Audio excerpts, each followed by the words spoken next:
শিরোনাম শুনছিলেন, এবারে পুরো খবর। অন্তর্বর্তী সরকারের শপথ হতে যাচ্ছে আজ রাত ৮টার দিকে। ছাত্র জনতার অভ্যুত্থানে আওয়ামী লীগ সরকারের পতনের ৩ দিন পর শপথ নিতে যাচ্ছে অন্তর্বর্তীকালীন সরকার। সরকারের প্রধান হিসেবে চূড়ান্ত হওয়া নোবেলজয়ী ডক্টর মোহাম্মদ ইউনূস দুপুরে ফ্রান্স থেকে দেশে ফিরেছেন। অন্তর্বর্তীকালীন সরকারের সদস্য সংখ্যা ১৫ জনের মতো হতে পারে বলে বুধবার জানান সেনাপ্রধান জেনারেল ওয়াকারুজ্জামান। বৈষম্য বিরোধী ছাত্র আন্দোলনের সমন্বয়ক আসিফ মাহমুদ তার ফেসবুক হ্যান্ডেলে জানান, ডক্টর ইউনূসের নেতৃত্বে সুশীল সমাজ, শিক্ষক, ছাত্র, সংখ্যালঘু, ক্ষুদ্র নৃগোষ্ঠী ও আলেম সমাজের প্রতিনিধিত্ব নিশ্চিত করেই গঠিত হবে অন্তর্বর্তীকালীন সরকার।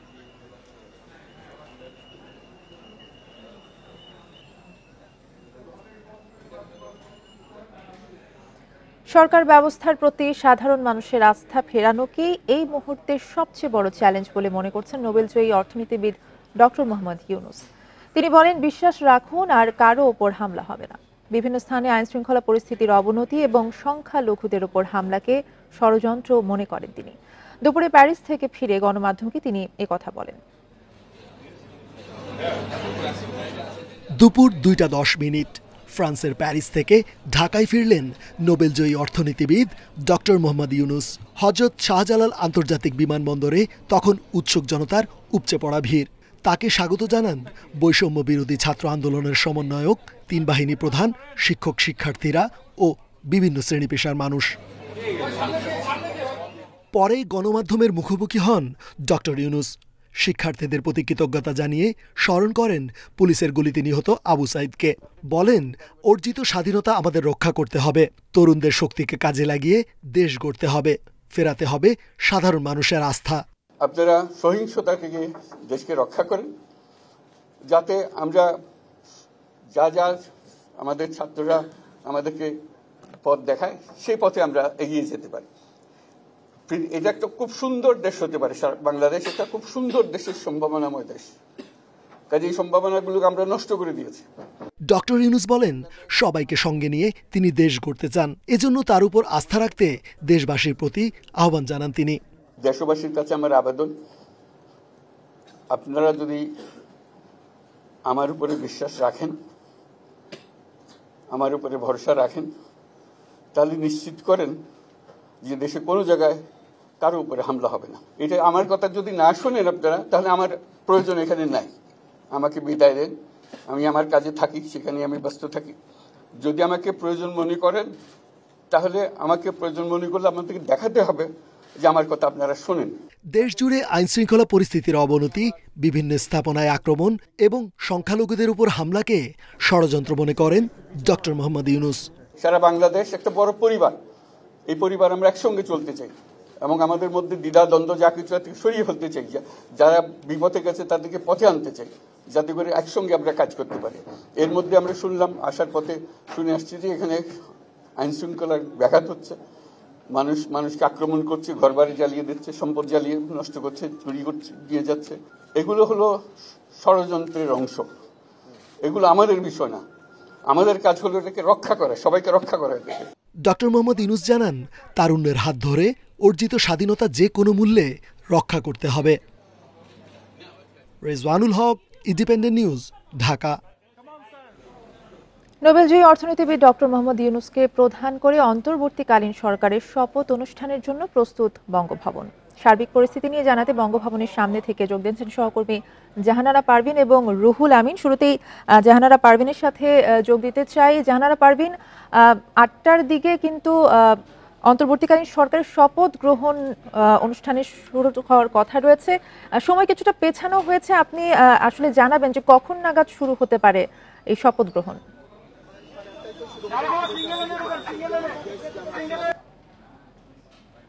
আটটার সময়, এর আগে আমরা শুনেছিলাম ৮টায় শপথ নেবেন অন্তর্বর্তীকালীন সরকারের সদস্যরা, এবং এরপর আমরা শুনেছি ৮ ঘন্টা পিছিয়ে দেওয়া হয়েছে, 8:30টার সময় শপথ নেওয়ার কথা।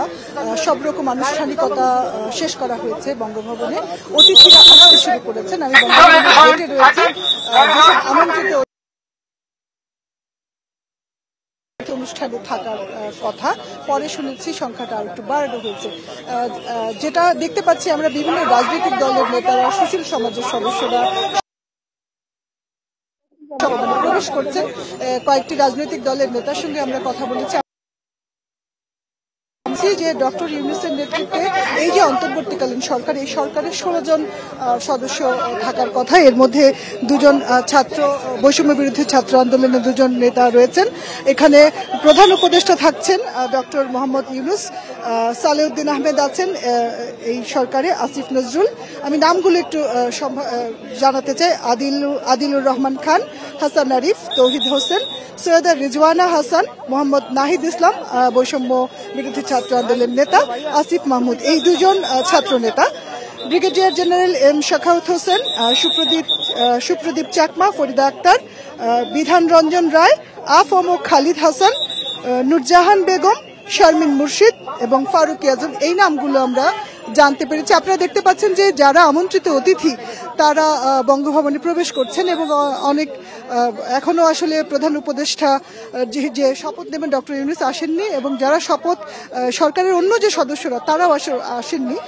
অতিথিরা আসছেন এবং অতিথিদের গাড়ির একটা জটলা তৈরি হয়েছে এখানে এবং যারা সেনা সদস্যরা যারা শৃঙ্খলার দায়িত্বে রয়েছেন তাদেরকে অনেকটা হিমশিম খেতে হচ্ছে, কারণ আশেপাশে উৎসুক জনতার কিন্তু ভিড় দেখা যাচ্ছে, গণমাধ্যম কর্মীরা ছাড়াও। বঙ্গভবনের গেটে আসলে আমরা খবর সংগ্রহের জন্য অপেক্ষা করছি এবং আমি বিএনপির বেশ কয়েকজন নেতাকেও ভিতরে যেতে দেখেছি, তাদের সাথে কথা হয়েছে। তারা বলেছেন যে এই নতুন সরকার, তাদের তো দলীয় দাবি রয়েছে 3 মাসের মধ্যে নির্বাচন দেওয়ার, এবং তারা বলছেন যে তারা আশা করছেন যে এই সরকার যে প্রত্যাশা নিয়ে গণঅভ্যুত্থান হয়েছে সেই প্রত্যাশা পূরণ করবে এবং দ্রুততম সময়ের মধ্যে নির্বাচন দেবে। এর আগে আপনি জানেন যে এই যে অন্তর্বর্তীকালীন সরকার গঠিত হতে যাচ্ছে তার প্রধান উপদেষ্টা ডক্টর মোহাম্মদ ইউনূস তিনি বলেছেন তার উপর যেন মানুষ আস্থা রাখে এবং তিনি প্রথমেই তার যে কাজটি হবে তিনি বলেছেন তার প্রথম কাজ হবে শৃঙ্খলা ফিরিয়ে আনা, এবং তিনি বলেছেন কার উপর হামলা করা হবে না, তার উপর যেন মানুষ আস্থা রাখে। আসলে বঙ্গভবন পুরোপুরি প্রস্তুত এই অন্তর্বর্তীকালীন সরকারের শপথ অনুষ্ঠানের জন্য। 8:30টায় শপথ নেবেন নতুন সরকারের সদস্যরা, আমরা আসলে অপেক্ষা করছি সেই শপথ অনুষ্ঠানের জন্য। এখন অতিথিরা ভেতরে যাচ্ছেন, যে আমন্ত্রিত অতিথিরা এই শপথ অনুষ্ঠানে যোগ দেবেন তারা ভেতরে যাচ্ছেন এবং কিছুক্ষণ পরই হয়তো বাকি সবাই চলে আসবেন। জানার পারবেন, আপনি থাকবেন আমাদের সাথে। রুহুল আমিনও আছেন, তার কাছ থেকে জানবো। রুহুল আমিন, আমরা এরই মধ্যে দেখতে পেয়েছি অতিথিরা আসতে শুরু করেছে বঙ্গভবনে, সেখানে আইন শৃঙ্খলা পরিস্থিতি আসলে কেমন দেখছেন?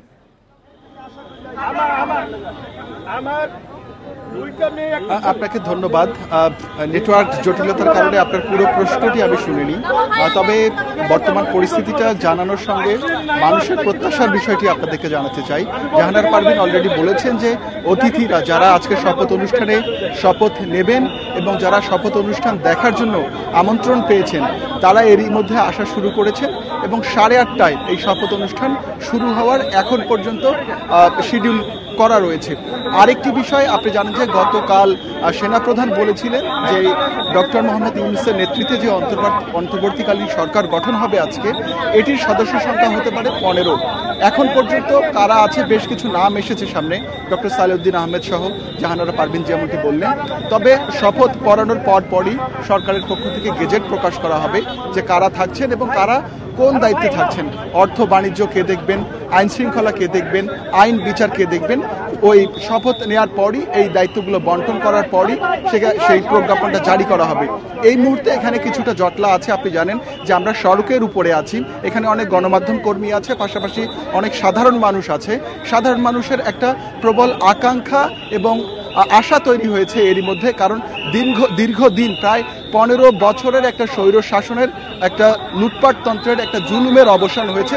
সে কারণে অনেক মানুষ এখানে এসেছেন, তারা যে একটা ছাত্রদের মাধ্যমে যে একটা নতুন আশা ফিরে পেয়েছেন, সেই আশার পরিণতি বা অগ্রগতি কি হতে পারে সেই কারণে তার অনেক মানুষ এখানে এসেছেন, ডক্টর মোহাম্মদ ইউনূসকে একবার দেখতে এসেছেন। আপনি জানেন যে এই যে আওয়ামী লীগ সরকার এবং শেখ হাসিনার যে রোশানল, সেই রোশানলে যে সাধারণ মানুষ বিরোধী দলীয় নেতাকর্মীরাই পড়েছেন তা না, আজকে যিনি সরকার প্রধান হতে যাচ্ছেন, অন্তর্বর্তীকালীন সরকারের প্রধানের দায়িত্ব নিতে যাচ্ছেন ডক্টর মোহাম্মদ ইউনূস, তিনিও কিন্তু এই সরকারের রোশানলে পড়েছিলেন। তো সেই কারণে এই সরকারের প্রতি কিন্তু মানুষের একটা চরম আকাঙ্ক্ষা তৈরি হয়েছে এবং এরই মধ্যে ডক্টর মোহাম্মদ ইউনূস কিন্তু বেশ কয়েকবার গণমাধ্যমে কথা বলেছেন এবং তিনি কি করতে চান এবং তার উচ্চাশা কি সেই বিষয়গুলোর কিছু নির্দেশনাও দিয়েছেন। ফলে দেশের মানুষ অত্যন্ত আশাবাদী যে এই যে নতুন সরকার, ছাত্রদের নেতৃত্বে, ছাত্রদের সহযোগিতায় এই সরকার একটা নতুন বাংলাদেশের সূচনা করবে। এখানে যে বৈষম্য, এখানে যে নির্যাতন নিপীড়ন, এখানে যে লুটপাট, এসবের অবসান হবে। এই বিষয়গুলো আমার কাছে ছিল সবশেষ খবর। আর রুহুল আমিন জানাচ্ছিলেন বঙ্গভবনের সামনে থেকে। ডক্টর ইউনূসের থাকার জন্য এরই মধ্যে প্রস্তুত হয়েছে রাষ্ট্রীয় অতিথি ভবন যমুনা। সেখানে আছেন সহকর্মী জাহিদুল বাশার, সেখানকার সর্বশেষ খবর জানাবেন তিনি। জাহিদুল বাশার, সচিবালয় থেকে গাড়ি গিয়েছে উপদেষ্টাকে আনতে। ডক্টর মোহাম্মদ ইউনূস কি আজই যমুনায় উঠবেন কিনা এবং সেখানকার কি প্রস্তুতি দেখছেন?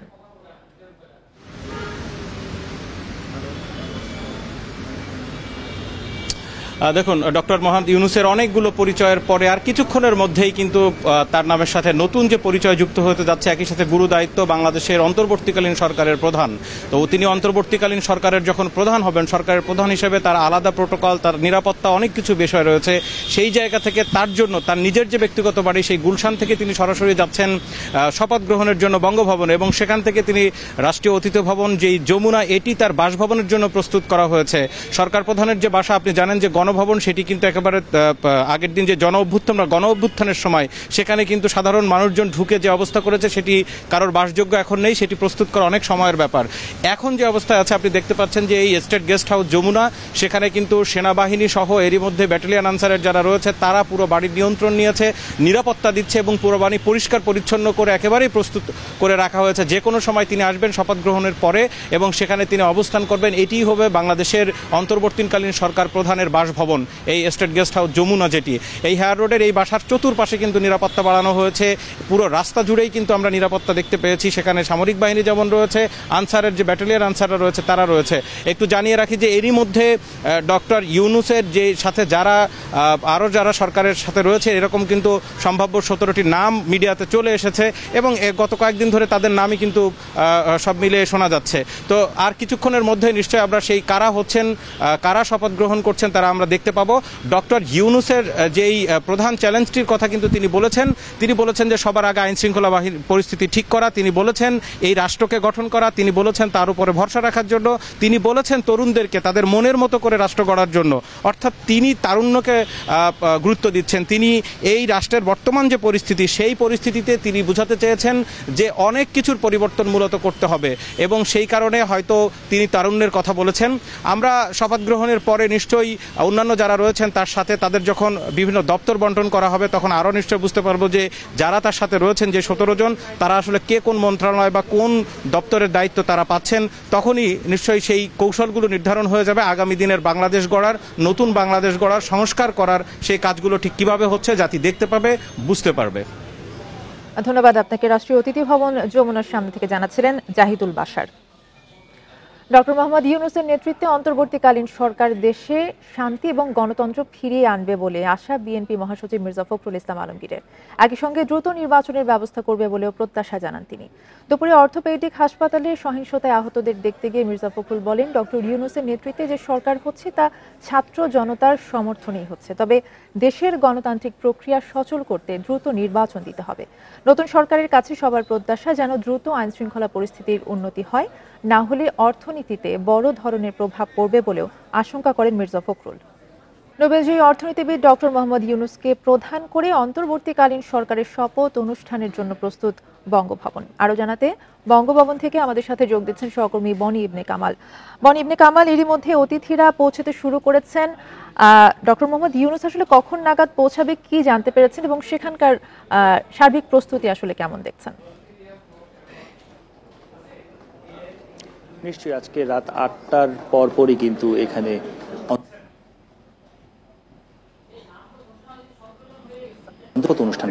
শপথ গ্রহণ অনুষ্ঠান হবে। আমি যদি আপনাকে এখনকার পরিস্থিতি দেখাতে চাই, আমরা কিন্তু দেখতে পাচ্ছি যে বঙ্গভবনে তারা এরই মধ্যে এসে পৌঁছেছেন। এছাড়াও বিভিন্ন কূটনীতিক, সচিব বা সেনা কর্মকর্তারা, তাদেরও কিন্তু আমরা এরই মধ্যে আসতে দেখেছি এবং গণমাধ্যম ব্যক্তি যারা রয়েছেন তারাও কিন্তু এরই মধ্যে এখানে এসে পৌঁছেছেন এবং অনেকেই আসছেন বলে আমরা এখন পর্যন্ত জানতে পেরেছি।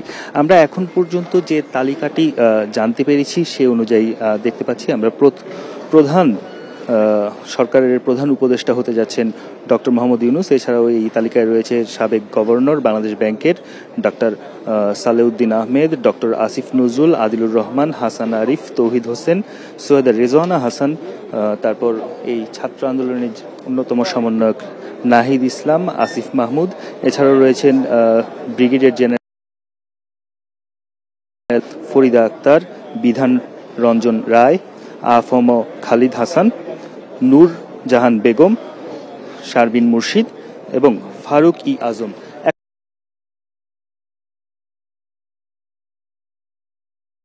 এখন পরপরই এখানে শপথ গ্রহণ অনুষ্ঠান হবে। এই মুহূর্তে আমরা যতদূর জানি যে এই অন্তর্বর্তীকালীন সরকারের প্রধান যিনি হচ্ছেন অর্থাৎ ডক্টর মোহাম্মদ ইউনূস কিন্তু এখনো এখানে এসে পৌঁছাননি। এখানে হয়তো তিনি আর 20 মিনিট বা আধা ঘন্টার মধ্যে এসে পৌঁছাবেন বলে কিন্তু আমরা এখন পর্যন্ত তথ্য পাচ্ছি। পাশাপাশি অন্যান্য যারা উপদেষ্টা হচ্ছেন তারাও আসছেন বলে এখন পর্যন্ত আমরা তথ্য পেয়েছি। এই ছিল বঙ্গভবন থেকে আমার কাছে সর্বশেষ তথ্য। বঙ্গভবন থেকে সবশেষ পরিস্থিতি জানাচ্ছিলেন বনি ইবনে কামাল। কর্মব্যস্ততায় ফিরছে জনজীবন। সপ্তাহের শেষ কর্মদিবসে রাজধানীর সড়কে বেড়েছে গাড়ির চাপ। গণপরিবহন ও ব্যক্তিগত গাড়ি চলাচল সংখ্যায় গতকালের তুলনায় বেড়েছে। সকালে সড়কে স্কুল এবং অফিসগামীদের ভিড় দেখা যায়। সিএনজি চালিত অটোরিকশা, রিকশাও চলাচল করছেন অনেকে। গত কয়েকদিনের মতো আজও ট্রাফিক পুলিশের উপস্থিতি দেখা যায়নি। রাজধানীর প্রায় সব সড়কে ট্রাফিক নিয়ন্ত্রণের কাজ করছেন শিক্ষার্থী সহ সাধারণ মানুষ। শেখ হাসিনার পদত্যাগ সত্ত্বেও বাংলাদেশ আওয়ামী লীগ হাল ছাড়বে না বলে জানিয়েছেন সজীব ওয়াজেদ জয়। বুধবার ফেসবুকে প্রকাশিত নতুন এক ভিডিও বার্তায় মন্তব্য করেন সাবেক প্রধানমন্ত্রী শেখ হাসিনার ছেলে। জানান, শুরুতে রাজনীতি থেকে দূরে থাকার কথা বলেও নেতাকর্মীদের কথা বিবেচনা করে হাল না ছাড়ার সিদ্ধান্ত নেওয়া হয়েছে। এ সময় অন্তর্বর্তী সরকারের সাথে আওয়ামী লীগ আলোচনায় প্রস্তুত বলেও জানান তিনি। আমরা বলেছিলাম যে আমার পরিবার আর রাজনীতি করবে না, তবে আমাদের নেতাকর্মীর উপর যেভাবে হামলা হচ্ছে এই পরিস্থিতিতে আমরা হাল ছেড়ে দিতে পারি না। এই ছিল এখনকার সংবাদে। ইন্ডিপেন্ডেন্ট টেলিভিশনের সব খবর জানতে চোখ রাখুন ফেসবুক, ইউটিউব এবং এক্সে। ধন্যবাদ।